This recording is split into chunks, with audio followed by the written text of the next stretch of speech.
Hi everyone, so thank you again for a wonderful class, and today we worked on interior hip squares, and by special request we worked on interior squares where the downbeat was on the side. So I was explaining a concept in class about the downbeat and its opposite. So if we have an interior hip square that is downbeat right and we're going clockwise, we know that the opposite of the right is the left.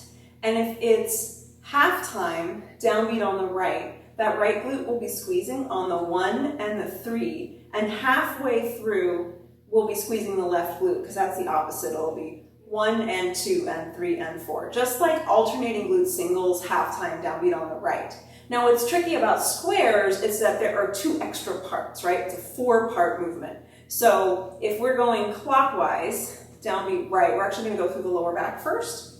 So for this example, so it'll be right, back, left, front, but you still want the right to be on the counts of 1 and 3 and the left to be on 2 and 4. So I'll demonstrate that with music in a little bit and also demonstrate the drill that we did today. And so it's just really important to be patient with your squares, to take time with them. They can be very challenging because the muscular contractions are very close together in the body and you're working in different planes of the body. So weeks 1 and 2, we're working on this sort of right and left sides of the body, which in like anatomical speak is the frontal plane, or sometimes called the coronal plane.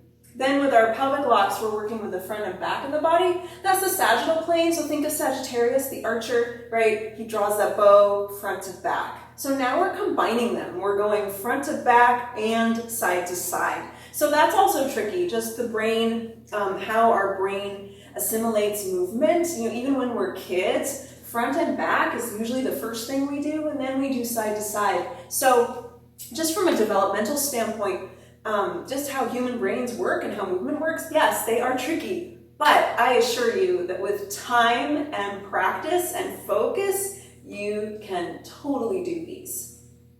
So the drill that we did today, right, starting at home, we walked quarter time, downbeat on the right foot, flat-footed, 5, 6, 7, 8, 1 and 2 and 3 and 4, right foot, left foot, right foot, left foot. Now on top of that, we put an interior hip square, half time, downbeat on the right.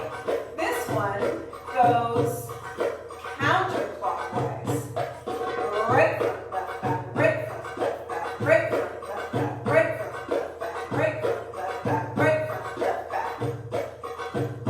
Counts are 1 and 2 and 3 and 4 and 1 and 2 and 3. Feet are right foot, left foot, right foot. Your square, right foot, left back, right front, left back, right front, left back, right front, left back. 4, 3, 2, 1. So with that drill, I'm going to give you a little hint. There is 1 full square for every step. So when you step on your right foot, you're going to do a full square, and when you step on your left foot, you're going to do a full square. So if you're trying to figure out like, oh, how does this line up? That's one of the secrets. So go ahead and practice that.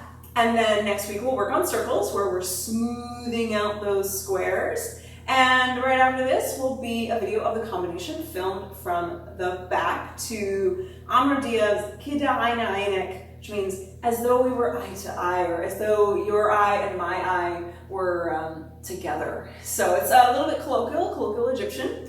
And yeah, thank you again for an amazing class, and we'll see you next time.